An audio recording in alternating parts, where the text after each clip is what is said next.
하나님을 모르는 세상에서는, 하나님을 믿지 않는 세상에서는 하나님을 믿는 자들을 향해서 무차별적으로 공격을 합니다. 우리가 살아가는 이 지금 현대의 시대 속에서 우리를 향해서 끊임없이 무차별적으로 우리를 공격해 오는 것들 가운데는 전쟁의 위협도 있을 수 있고요. 또 질병의 위협도 있을 수 있고요. 그리고 경제적인 가난이라고 하는 것의 위협을 받을 수도 있습니다. 그러나 이 코로나가 아직도 이렇게 종식되지 아니하고 끝없이 우리를 괴롭히고 있는 이때에 코로나를 종식시킬 수 있는 가장 큰 무기는 세련된 마스크가 아니고 하나님 말씀인 줄로 믿습니다. 전쟁의 위협 속에서 끊임없이 핵이 개발되고 있는 이때 핵 전쟁을 막을 수 있는 것은 핵보다 더 강력한, 2배로 강력한 그 핵을 만드는 것이 아니라 핵 전쟁을 종식시킬 수 있는 유일한 것도 하나님의 말씀밖에는 없는 줄로 믿습니다. 가난이라고 하는 것이 우리를 너무 힘들게 하고 경제적인 억압이 우리를 굉장히 괴롭히지만 우리가 가지고 있는 이 물질관을 가지고 우리의 이 가난의 문제만을 해결할 수 있는 것이 아니라 이 가난의 문제를 해결할 수 있는 건 역시 하나님의 말씀 밖에는 없는 줄 좀 믿습니다. 그래서 사람이 떡으로만 살 것이 아니요 하나님의 말씀으로 살 것이니라. 그래서 히브리서 12장 1절로 12절로 13절의 말씀에 보면 하나님의 말씀은 살았고 운동력이 있어, 활력이 있어. 자꾸 옛날 성경 외운 게 자꾸 이게 교체가 되질 않아요. 요즘 번역한 거하고. 그래서 자꾸 옛날 게 떠오르는데 하나님의 말씀은 살아있고 활력이 있어 어떤 낯선 것보다 예리하여 혼과 영과 및 관절과 골수를 찔러 쪼개기까지 하며, 이 얘기는 사람은 우리가 세 개로 되어 있죠. 육체와 그리고 정신과 영이라고 하는 세 단계로 사람이 구성되어 있는 것이지요. 그래서 하나님의 말씀은 혼과 영과 육체, 골수까지도 찔러 쪼개기까지 하며, 그래서 정신적인 문제, 영적인 문제, 우리가 질병의 골수암이나 모든 암까지도 모든 질병도 하나님께서 친히 말씀으로 치유하여 주실 줄로 믿습니다. 또 마음의 생각과 뜻을 판단하나니 지은 것이 하나도 그 앞에 나타나지 않음이 없고 우리의 결산을 받으신 이의 눈앞에 만물이 벌거벗은 것 같이 드러나느니라. 하나님의 말씀은 살아있고, 이 말은 하나님은 지금도 살아 계시다고 하는 말씀인 줄로 믿습니다. 하나님이 살아 계시다라고 하는 그 뜻은 그냥 하나님이 살아있다라고 하는 우리 관념 속에 있는 그 하나님이 아니고, 그분은 우리가 생각하는 것이 무슨 생각을 하고 있는지를 다 알고 계실 뿐만 아니라 지금 우리가 무슨 말을 하고 있는지도 다 알고 계시고 심지어 다음 무슨 말을 할 것까지도 우리 하나님은 다 알고 계신다는 뜻입니다. 뿐만 아니라 우리가 하는 어떤 모양으로 하든 그 행동 하나하나에 대해서도 우리 하나님은 다 잘 알고 계시는 분이십니다. 그래서 우리가 무엇을 구하든지 간에 하나님께서는 반드시 하나님의 뜻 안에서 하나님이 원하시는 것 안에서 우리가 기도하는 것 모든 것을 다 응답해 주실 줄로 믿습니다.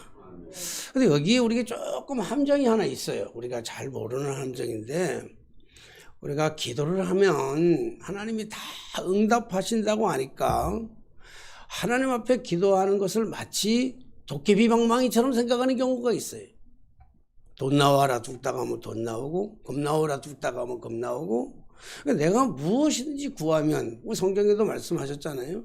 성경에서 말씀하시기를 요한복음에 보면 우리가 무엇이든지 구하면 하나님께서 그대로 행하리라 그렇게 말씀하셨으니까 우리가 금 달라 그러면 금 줄 것이고 은 달라 그러면 은 줄 것이고 그렇게 생각들 하는 경우가 참 많아요. 육신의 몸이 아파가지고 하나님 앞에 내 육신의 병을 고쳐주십시오라고 기도하면 어느 순간 그 기도를 하나님께서 받으셔가지고 기도를 받으시는 동시에 우리의 질병의 문제가 다 깨끗해질 것이라고 하는 그러한 그 샤머니즘적인 신앙을 사람들이 가지고 있는 경우가 참 많이 있어요. 그래서 하나님은 우리의 기도를 분명하게 들어주시는데 우리의 방법대로 우리의 원하는 식으로 하나님께서 응답하시는 것이 아니고 우리가 기도하면 우리에게 꼭 맞는 것으로 하나님께서 응답해 주시는 줄로 믿습니다. 만약에 말이죠.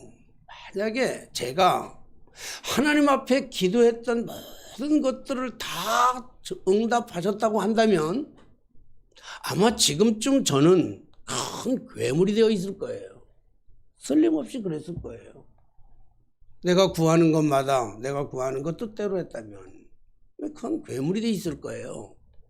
하나님은 때로는 우리가 구할 때 우리가 간절하게 하나님 앞에 구하지만 하나님께서 내가 구하는 방법대로 응답하시면 문제가 굉장히 심각해요. 예를 들어서 하나님 내가 미워하는 사람이 생겼어. 하나님 나 좀 미워 죽겠는데 천둥을 내려가지고 번개를 쳐가지고 저 가는 길에 객사를 하게 해주십시오. 그러다면요 우리 지구에 살아남을 사람이 몇 명이나 되겠어요. 하나님 그런 기도는 그렇게는 응답하지 않는다는 거예요. 하나님 살아계시지만 하나님은 그런 방법으로 우리의 마음대로 도깨비 방망처럼 그래서 신앙생활을 하는데 내가 필요해서 하나님을 끌어들여가지고 내가 필요한 대로 하나님을 끌어들여서 마치 도깨비 방망이처럼 그렇게 사용하는 것은 그건 샤머니즘적인 거예요. 그걸 갖다가 기독교라고 얘기하면 안 돼요. 그래서 우리가 신앙생활하면서 기도하면서 가끔 헷갈리고 혼돈스러운 게 그런 것들이에요. 왜 내가 기도했는데 왜 안 들어주냐고요 하나님이. 응? 내가 바르게 살았는데 내가 착하게 살았는데 왜 하나님은 나에게 이런 고난을 주느냐고요. 이런 것들 때문에 우리가 신앙생활 할 때 갈등하게 되는 이유가 많습니다. 다시 한번 말씀드립니다. 하나님은 지금도 살아 계시는 줄로 믿습니다. 그러므로 하나님을 만홀히 여기면 안 돼요. 하나님을 없인 여기면 안 된다고요. 하나님은 살아계셔도 시퍼렇게 살아계셔가지고 지금 우리들이 무슨 말을 하고 있는지 무슨 행동을 하고 있는지 무슨 결단을 내리고 있는지도 하나님은 다 알고 계세요. 우리의 속사람 속 안에까지 다 들어가서 이것이 진실인지 거짓인지까지도 다 알고 계신 하나님이셔요. 하나님을 우리가 영화롭게 해야 되는 것, 그 신앙생활은 내가 기쁨을 위해서 신앙생활 하는 게 아니야. 나의 기쁨, 물론 나의 기쁨도 있어야죠. 근데 우선순위가 내 기쁨을 위해서 하나님을 끌어들여서 예수님을 끌어들여서 나한테 끌어들여가지고 내게 도구로 삼아가지고 내가 행복을 만드는 게 아니라 신앙이란 먼저 내가 하나님을 기쁘게 해드리는 거예요. 하나님을 기쁘게 해드리면 하나님이 원하시는 뜻을 따라 살아가면 하나님께서는 반드시 우리에게 축복을 주시는 줄로 믿습니다. 근데 하나님이 우리에게 축복을 주시는데 많은 오해를 하고 있는 게 우리를 축복 주시는데 내가 원하는 방법대로 축복을 주실 것이라고 생각하는데 하나님은 내가 원하는 방법대로 축복을 주시는 것이 아니라는 거예요. 그러니까 때로는 내게 고난이 축복일 수가 있어요. 그래서 바울은 고백하잖아요.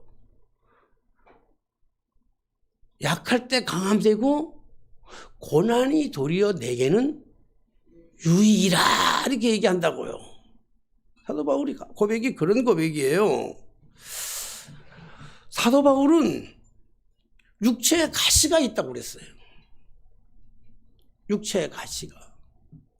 여러분 저는 이 말씀을 사도 바울이 가지고 있는 육체의 가시가 어떤 걸까 참 오랫동안 묵상을 많이 했어요. 물론 학자들에 따라서 그 병의 이유가 여러 가지 다 다르긴 하지만 사도 바울은 그 자기가 가지고 있는 육체의 가시 때문에, 육체의 질병 때문에 하나님 앞에 간절히 기도를 했어요.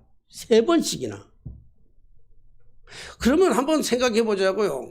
사도 바울이 겪었던 아픔의 과정들을 우리가 본다고 한다면 그는 대장으로 3번이나 맞았어요. 40에 한 대를 감한 그 매를 3번이나 맞았다고요. 근데 그 매를 맞는 거에 대한 두려움을 호소한 적이 없어요.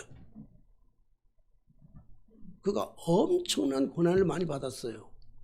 그런데 그 고난이라고 크게 엮인 적은 없어요. 그런데 자기의 몸에 있는 가시에 대해서는 하나님 앞에 3번 기도했다고 한다면 사도 바울이 가지고 있는 그 가시의 크기가, 그 가시의 아픔이, 그 가시의 고통이 얼마나 컸을까라고 하는 우리는 짐작하고도 남음이 있어요.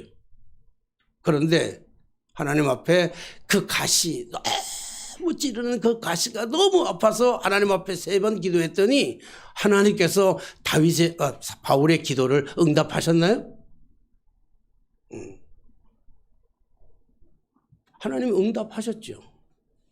고쳐주신 거로 응답하신 게 아니에요. 사람들은 얘기해요. 이 병을 고쳐달라고 기도했으니까 고쳐줘야만 응답이라고 사람들은 얘기할 거예요. 근데 사도 바울은 뭐라 그래요? 하나님의 음성을 들었어요. 뭐라고 들었어요? 내 은혜가 내게 족하도다. 고난이 내게 족한 거예요. 가시가 내게 족한 거예요. 그게 하나님의 응답이라고요. 그래서 사도 바울은 그 하나님의 응답을 받은 이후에는요, 자기의 질병을 고쳐달라고 얘기하지 않았어요. 왜 자기에게 질병이 있는가 하면 자고하지 않게 하기 위해서 자기 중심적인 삶을 살아가지 말라고, 이제 앞으로는 네 맘대로, 네 뜻대로, 네 생각대로, 네 고집대로 모든 역사가 다 네로 중심돼서 세상이 움직여가는 것이 아니다. 자고하지 않게 하시기 위해서 주신 하나님의 선물이에요. 교만하지 말라고. 다른 말로 얘기한다면 까불지 말라고. 우리가 하나님 앞에서 겸손할 줄 알아야 돼요. 하나님은 다 알고 계셔요. 말하는 것까지도, 생각하는 것까지도. 그렇기 때문에 오늘 제가 설교의 말씀을 묵상하다가 오늘 어떤 말씀을 우리가 함께 나누면 좋을까 생각하다가 말씀을 정하고 제목을 정하는 게 참 어렵더라고요. 여러분, 이 말씀 우리가 너무 잘하는 말씀이잖아요. 그래서 이 말씀의 제목을 뭐라 정할까 생각하다가 기본에 충실하라 라고 하는 말씀으로 정했어요. 기본에 충실하라고 하는 이 말은 하나님의 뜻이 무엇인지를 바로 깨닫고 하나님의 말씀으로 무장하여 우리를 지금도 혼미케 하는, 우리를 혼란케 하는 거짓 영들에게 속지 말아야 된다고 하는 뜻이에요. 여러분, 기초가 흔들리면 다 흔들려요. 기초가 잘못되면요, 아무리 건물을 멋있게 지었다 할지라도 다 무너져 내리는 거예요. 네? 어제 텔레비를 잠깐 봤더니 성수대교가 무너진 거, 꼬리에 꼬리를 물고 성수대교 무너진 거를 얘기를 하는데요. 성수대교를 지었고 나서 15년 만에 무너졌어. 성수대교가 무너져가지고 그 많은 억울한 그 학생들의 죽음을 보면서요, 원인이 뭐냐면 기초가 잘못됐어. 무슨 기초가? 다리를 연결하는 용접을 잘못 해놨어요. 용접을 끝에 갖고 다 용접을 해야 되는데 끝과 용접을 해놨더라고. 그러니까 무거운 차들이 다니니까 당연히 무너지는 거죠. 서울시는 관리를 하지 않았어. 금이 가고 있는데도 15년 이상, 20년 이하는요, 관리를 안 해도 된다라고 하는 기본 철칙조차도 세워놓지 않았어요. 기본이 잘못되니까, 기초가 잘못되니까. 사랑하시는 여러분, 우리의 신앙의 기초가 잘못되면요, 터전이 흔들려 버려요. 우리의 믿음의 기초가 잘못되어 있으면요, 조그마한 시험이 와도 그 시험 앞에서 흔들리고 넘어지고 균열이 가고 깨지고 파괴가 되고 그러는 거예요. 그런데 그런 순간에 끊임없이 마귀가 공격해 들어와요. 우리의 기초가 흔들리면 그 기초가 흔들린 건 틈새를 타고 그 안에 사탄이 파고든다고요. 그래서 베드로전서 5장 7절로 9절의 말씀 보면 너희 염려를 다 주께 맡겨라. 문제의 출발점은 어디 있는가 하면 염려에 있어요. 사건에 있는 게 아니라 환경에 있는 게 아니라 문제의 출발점은 그걸 염려라고 생각하는 두려움에서 생각이 나요. 찾아와요. 그러니까 오늘 베드로전서 5장 7절에 베드로는 이렇게 얘기하잖아요. 너희의 모든 염려를 다 주께 맡겨라. 이는 그가 너희를 돌보심이라. 그러면서 뭐라고 하냐면 그래서 그걸 대처할 수 있는 게 뭐냐면 너희는 근신하라 깨어라. 너희 대적마귀가 우는 사자같이 두루 다니며 삼킬 자를 찾나니 너희는 믿음을 굳게 하여 그를 대적하라. 이는 세상에 있는 너희 형제들도 동일한 고난을 당하는 줄을 알미니라. 여러분, 사단은 흔들릴 우리의 믿음의 그 기초 위에 끊임없는 방법으로 공격해 들어옵니다. 균열이 가면 여지없이 들어옵니다. 그래서 에베소서 6장 12절에 보니까 우리의 씨름은 혈과 육을 상대하는 것이 아니요 우리가 싸우는 것은 혈과 육에 있는 게 아니라는 거예요. 통치자들과 권세자들과 이 어둠의 세상 주관자들과 하늘에 있는 악한 영들을 상대함이라. 우리가 싸우는 것은요 악한 영들하고 싸우는 거예요. 그냥 육체적인 싸움이 아니에요. 가난과의 싸움이 아니라니까요. 그러므로 정신을 차려야 합니다.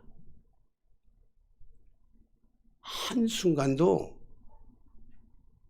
우리가 한순간에도 어느 순간에도 넘어질 수가 있습니다. 무차별적으로 공격해 들어오는 사단의 이러한 영적인 공격 앞에 우리가 이것을 대처해서 나갈 수 있는 가장 강력한 무기가 바로 하나님의 말씀뿐이라는 겁니다. 그러면 하나님으로 말씀으로 무장하려면 어떻게 해야 돼요? 하나님의 말씀으로 무장하려고 한다면 우선 하나님의 말씀 앞으로 가까이 가야 돼요. 하나님의 말씀을 우리가 가까이 가지고 있어야 돼요. 하나님의 말씀을. 그리고 하나님의 말씀을 성경을 가까이 하고만 있는 게 아니라 성경의 말씀을 읽어야 돼요. 읽는 거로만 끝나는 것이 아니라 그 하나님의 말씀을 가능한 한 암송하는 게 훨씬 좋습니다. 그리고 끊임없이 그 말씀을 되깔이면서 묵상하고 되깔인다는 말이 우리 아들이 치면서 우리말에는 되깔인다는 말은 알아요? 선생님? 되새긴다. 다시 한번 또 새기고 또 새기고 되깔인다. 다시 말한다. 이런 때는 되깔인다. 그렇게 얘기하는데 그 사투리인가 봐요. 우리 사투리 모르는 사람들이 많네 의외로. 어떻게 되깔인다 그렇게 얘기하는데 그 말씀을 끊임없이 묵상해야 되는 거예요. 말씀을 그냥 머리로만 읽고 눈으로만 읽고 그냥 이해하는 정도가 아니라 마음의 신비에 새기도록 우리가 말씀을 무장하고 있어야 말씀으로 무장하고 있어야 세상에 사단이 그렇게 공격해와도 환경이 그렇게 우리를 공격해와도 믿지 않는 사람들에 의해서 수없이 공격해와도 그 말씀으로 이겨야 된단 말이에요. 말씀으로. 응? 하나님의 말씀은 온데간데 없고 그냥 기도로만 한다. 이거 굉장히 위험해요. 이게 샤머니즘하고 다를 게 뭐 있어요. 그렇잖아요. 무당한 데 가서 비는 거나 말씀이 없이 가가지고 무조건 교회라고 십자가 앞에서 무조건 비는 거나 그 다를 바가 뭐 있어요. 그러니까 굉장히 이거는 중요해요. 그러니까 우리가 정말 하나님의 말씀, 이 하나님의 말씀의 토대 위에 서 있어야 돼요. 그래야 흔들리지 않아요. 그래서 기본이 중요하다는 거예요. 아무리 화려한 기술을 가지고 있다 할지라도 그 화려한 기술은 어느 날 갑자기 화려한 기술이 뚝 떨어지는 게 아니에요. 응? 여러분 우리 지난 목요일인가 금요일날 뭐 난리가 났잖아요. 아파트에서도 난리가 났죠. 이옥조 권사님 아파트 난리가 안 났어요? 새벽에? 새벽 2시에 아파트 난리가 났어요. 손흥민 선수가 그 기가 막힌 7명이 쌓인 데서 패스를 기가 막히게 해가잖아요. 다 봤어요? 봤어. 잘하셨어. 안 봤으면 대한민국 사람 아니지 뭘. 근데 그 기가 막힌 기술은 하루아침에 걔가 타고난 재능을 가지고 하는 게 아니에요. 그 기술을 발휘하기 위해서는요, 수만 번, 수십만 번을 연습하고 훈련의 결과예요. 아, 내가 여기를 줘야 되겠다. 내가 여기를 줘야 돼. 생각하는 순간에는 이미요, 수비들이 다 앞을 막아서 공격을 할 수가 없어. 그때 몸이 반응해, 몸이. 생각보다 몸이 반응한단 말이에요. 말씀이 먼저 와야 돼요. 하나님의 말씀이 우리에게 무장이 되어 있어서 그래서 말씀을 가까이 하라고 하는 이유가 그래서 하나님 말씀을 가까이 하라는 거예요. 끊임없이 하나님 말씀을 가까이. 제가 요즘 탁구 배운다는 얘기는 여러분 들었잖아요. 탁구 배우니까 잃어버리던 기술을 찾는 건 좋겠는데 온몸이 안 아픈 데가 없어. 안 아프던 허리가 아프고요. 아침에 일어나면 이 손가락이 너무 아파. 아침에 일어나면. 낮에는 괜찮은데 아침에 손가락이 너무 아파. 왜 손가락이 아프냐면 탁구 라켓을 이렇게 들고 치니까 나무가 이렇게 끼어가지고 여기 치니까 여기가 너무 아픈 거예요. 요즘 그래서 간둘까? 돈도 아파가면서 돈 내면서 탁구 칠 필요가 뭐 있나까지도 생각하는 고민에 지금 빠져 있어요. 그래서 올 12월 달 한 달까지만 더 쳐보고 그런데 이제 실력이 자꾸 향상되니까 그 유혹도 참 어려워요. 근데 별거 아니에요. 여러분 탁구의 기술이라고 하는 거는요 한 10가지밖에 안 돼요. 탁구 기술이 10가지밖에 안 되거든요. 근데 그 탁구 기술이 한 10가지밖에 안 되는데 가면 맨날 똑같은 거 쳐요. 맨날 이거 응? 요거 맨날 똑같은 걸 쳐요. 왜요? 왜 맨날 똑같은 걸 칠까요? 그게 기본이야, 기본. 기본기가 되어 있으면요 공이 어떻게 날아와도 언제 어떻게 날아와도 다 반응할 수 있어요. 다 반응. 근데 훈련이 많이 되면요 공이 오기도 전에 난 알아. 공이 오기도 전에 공이 어디 올 거라는 걸 이미 알아요. 내가 공을 탁 넘겨놓고 나는 벌써 딴 데가 있어. 이렇게. 왜? 공이 그리 오니까 라켓이 그렇게 되고 있어요. 이게 뭐예요? 훈련이에요. 반복이에요. 여러분 생활의 달인 보시잖아. 생활의 달인들은요 그냥 달인이 된 게 아니에요. 생활의 달인은 끊임없이 반복하는 거예요. 반복. 물론 좋아야 되고 그 일이 좋아야 되고 그 일이 좋은 일이라면요 끊임없이 반복하는 거예요. 하나님의 말씀도 마찬가지예요. 머리로만 아는 것을 온다면요 머리로만 이해하면 문제가 찾아오면요 머리를 자꾸 굴려요. 머리를. 근데 머리를 굴리다 보니까 시행착오가 너무 많아. 머리로 굴리는 게 아니라 말씀으로 대치를 해야 돼요. 몸이 반응해야 돼요. 머리로만 굴리다 보니까 답을 찾지 못해서 갈팡질팡할 때가 너무 많아요. 그러나 말씀이 있으면요 하나님의 말씀이 있으면 어떤 두려움도 이겨낼 수 있고 피해갈 수 있는 줄로 믿습니다. 그래서 제가 제일 좋아하는 성경 말씀 성경 말씀 성경이 어디가 필요하지 않겠어요. 다 성경 말씀 대부분 한 성경을 좋아하는 사람들이 있어요. 대부분 사람들이 물어보면 한결같이 성경 말씀을 제일 좋아하는 데가 뭡니까? 그러면 이제 거의 90%가 동시에 대답하는 게 있어요. 그건 뭐냐면 요한복음 3장 16절이라고 그러잖아요. 요한복음 3장 16절 뭐죠? 하나님이 세상을 이처럼 사랑하사 독생자를 주셨으니 누구든지 저를 믿으면 멸망치 않고 영생을 얻게 하려 하심이라. 이 장로교인들은 이 성경을 많이 외우고 있는데 감리교회 목사들은 또 감리교회 성도들은 이 성경을 잘 못 외워. 그래 성경이 다 뭐 나름대로 뭐 두려워하지 말라 놀라지 말란다고 너함께 하미리라. 여호와는 나의 목자시니 내게 부족하면 뭐 다 나름대로 다 가지고 있는 애창곡 노래가 18번 노래가 있듯이 성경을 좋아하는 성경의 구절이 있어요. 저를 보고 성경 구절을 좋아하는 걸 한 구절만 딱 선택하라고 한다면 저는 지체 없이 얘기하는 것이 바로 오늘 말씀이에요. 빌립보서 4장 6절 7절 말씀. 아무것도 염려하지 말고 모든 일에 모든 일이 아니고 또 이게 내가 가지고 옛날에 다만 모든 일에 기도와 간구로 너희를 구할 것을 감사함으로 하나님께 아뢰라. 그리하면 모든 지각에 뛰어난 하나님의 평강이 그리스도 예수 안에서 너의 마음과 생각을 지키시리라. 아마 여러분 저는 이거 가지고 설교도 여러 번 했을 거예요. 아마 설교도 여러 번 했을 것이고 제가 제일 좋아하는 성경이 이거라고 끊임없이 얘기해요. 아까도 말씀드렸잖아요. 아니 이 본문 가지고 설교를 그렇게 여러 번 하는 이유가 뭡니까? 라고 얘기한다면 쉽게 말해서 반복이에요. 그렇다면 이 질문을 할 거예요. 왜 하필이면 성경의 많은 말씀 중에서 저를 보고 왜 당신은 그 많은 말씀 중에서 그 말씀을 왜 가장 좋아하느냐고 묻는다고 한다면 저는 얘기할 거예요. 염려가 너무 많기 때문에. 제가 염려를 너무 많이 하고 살아가기 때문에.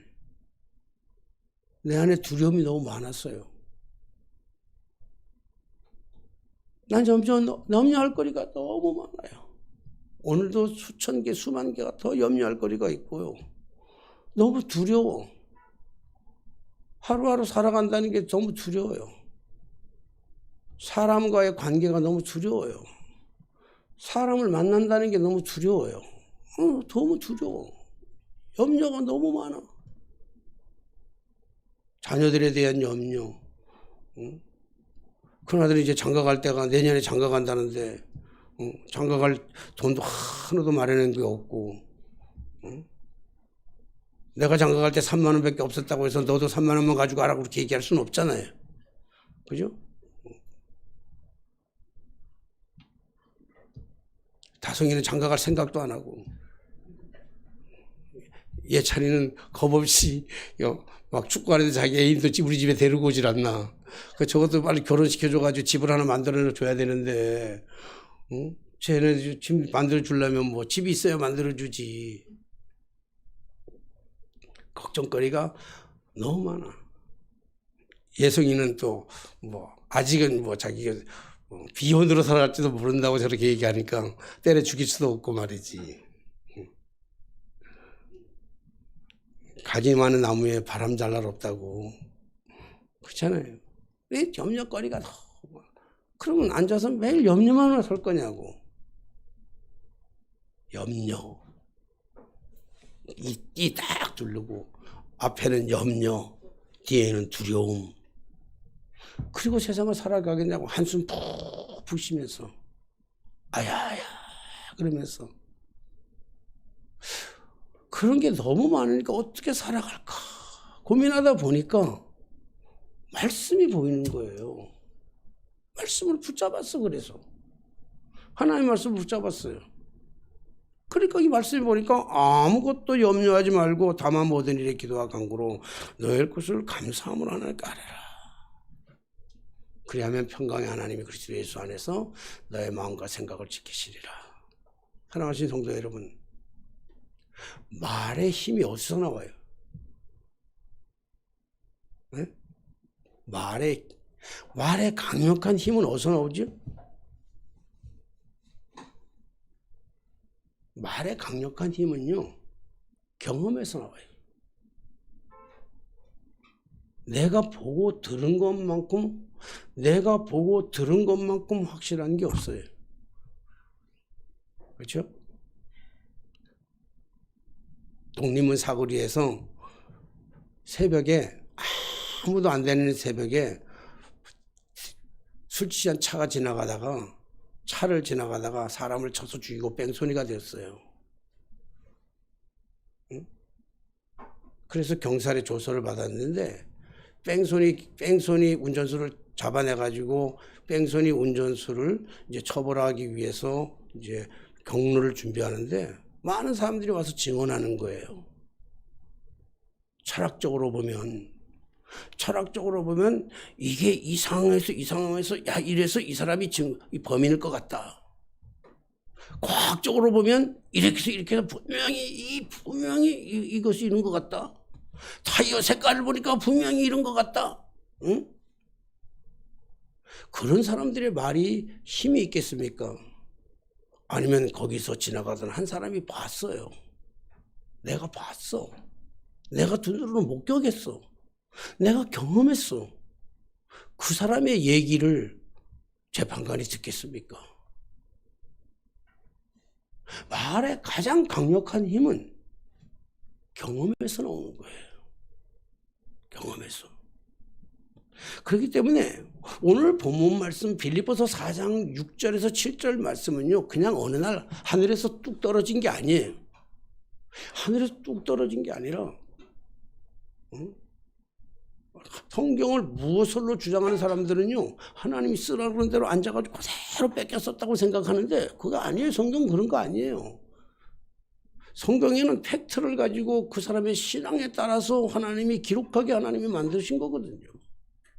그러니까 오늘 빌립보서 4장 6절에 7절 말씀은 누구의 고백이냐면요, 사도 바울의 고백이에요. 사도 바울이 빌립보 교회에다가 보낸 편지의 내용의 일부예요. 그러니까 사도 바울이 이 말을 할 때는 그냥 하늘에서 뚝 떨어진 얘기가 아니라 자기의 삶의 경험을 다 담아가지고 지금까지의 자기가 살아왔던 삶의 경험을 묶어서 내린 결론의 메시지 간증이 뭐냐면 오늘 이 말씀이에요.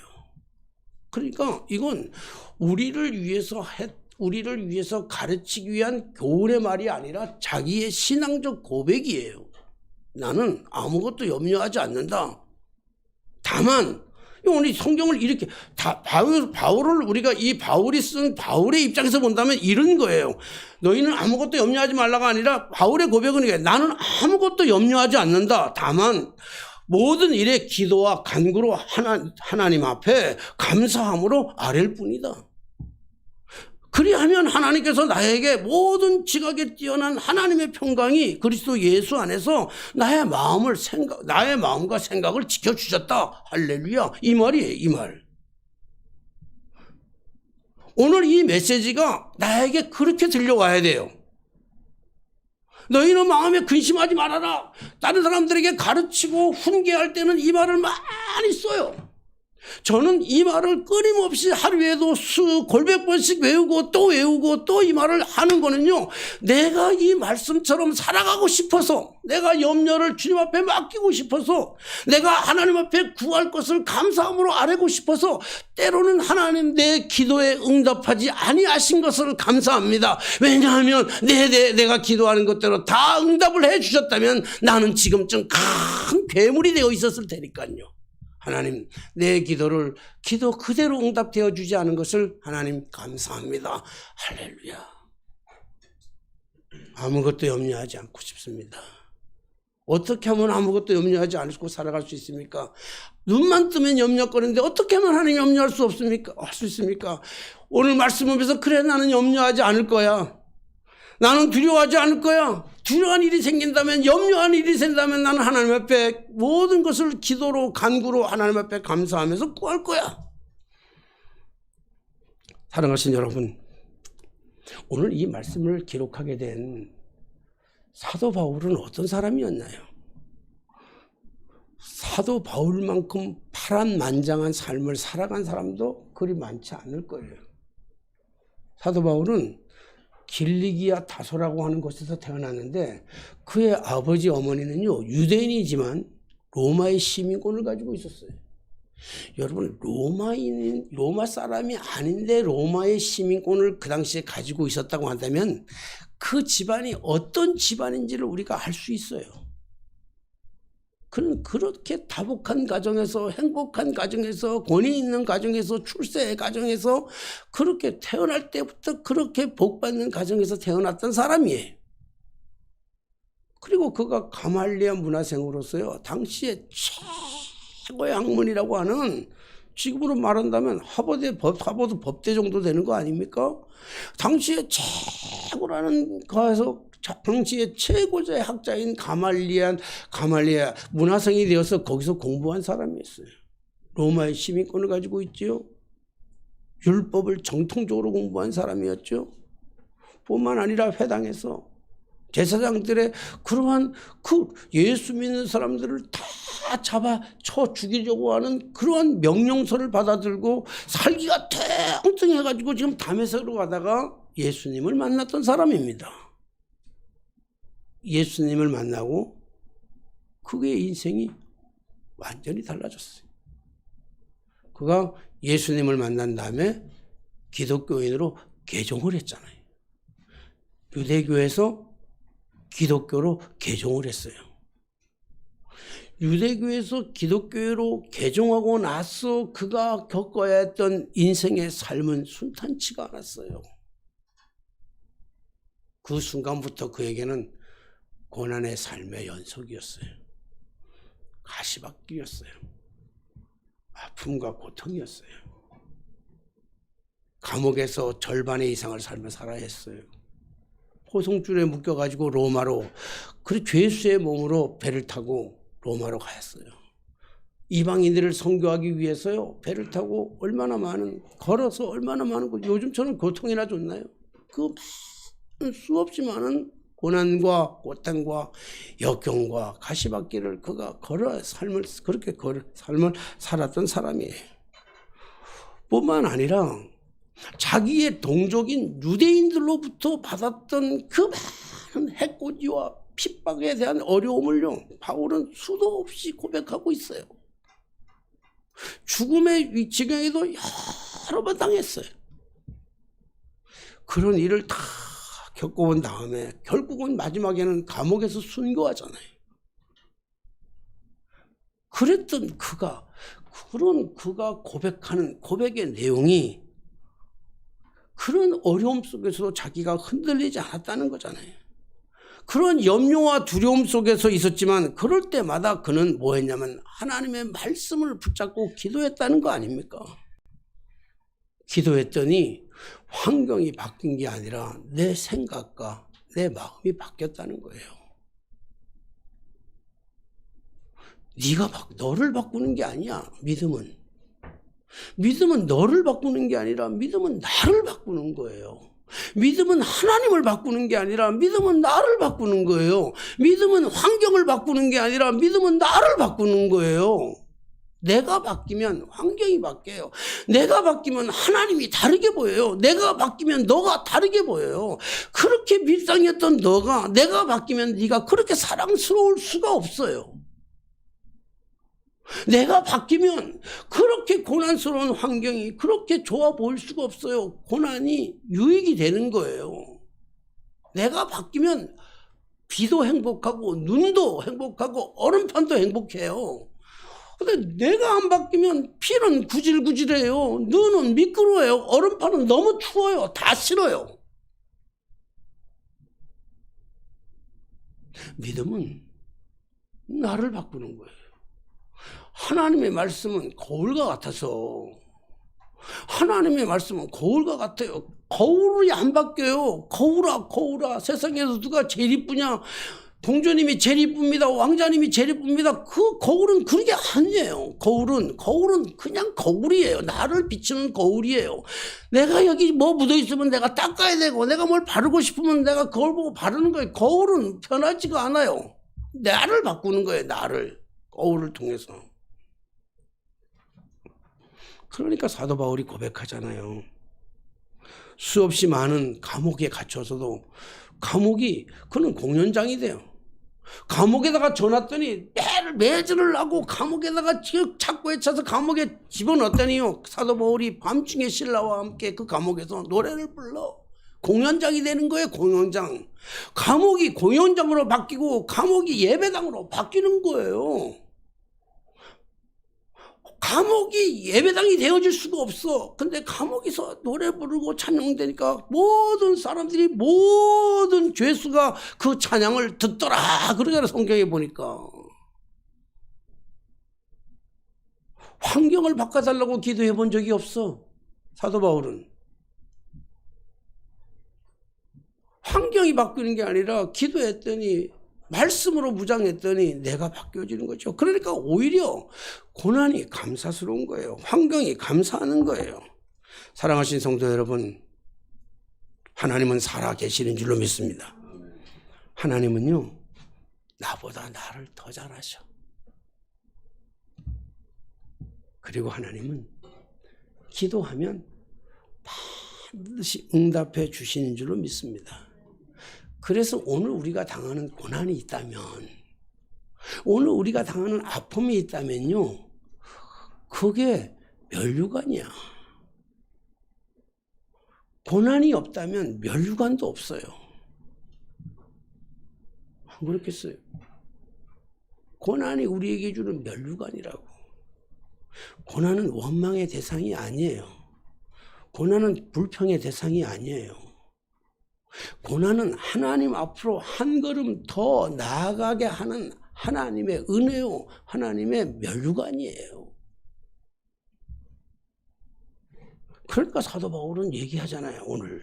나는, 오늘 이 말씀은 그렇게 읽어야 돼. 이 말씀이 이거예요. 나는 아무것도 염려하지 않습니다. 그러나 염려할 게 너무 많이 찾아오면 그냥 다만 모든 염려를 기도할 뿐입니다. 그리고 그것을 감사함으로 하나님께 아뢰을 것입니다. 그리하면 하나님은, 지각에 뛰어난 하나님은 하나님의 평강이 그리스도 예수 안에서 나의 마음과 나의 생각을 지켜주셨습니다. 얼마나 멋져요. 지나고 났더니. 그래서 제가 고백하는 게 그거예요. 그래서 제가 제일 좋아하는 노래가 알잖아요. 하나님 한 번도 나를 실망시킨 적 없고 공평과 은혜로 나를 지키셨네. 지나온 모든 세월 돌아보아도 그 어느 것 하나 주의 손길 안 미친 게 전혀 없네요. 아, 그렇지. 어려울 때도, 힘들 때도, 괴로울 때도, 오해받을 때도 염려 대신 기도했고, 염려 대신 감사했고. 여러분, 사도 바울의 고백은요, 여기서 끝나는 게 아니에요. 야, 여기서 끝났다면 재미없어, 나는. 그렇잖아요? 사도 바울의 경험은 여기서 끝나는 게 아니에요. 사도 바울의 이 고백 너머에 있는 또 다른 고백 하나 있잖아요. 그게 빌립보서 4장 11절에서 13절 말씀입니다. 한번 볼까요? 빌립보서 4장 11절로 13절까지 말씀.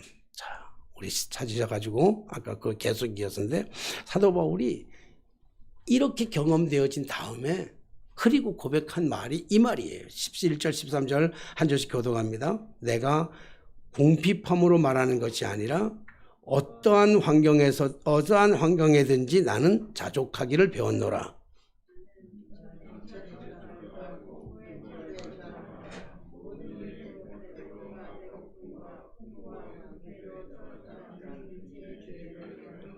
같이 합니다. 내게 능력 주시는 자 안에서 내가 모든 것을 할 수 있느니라.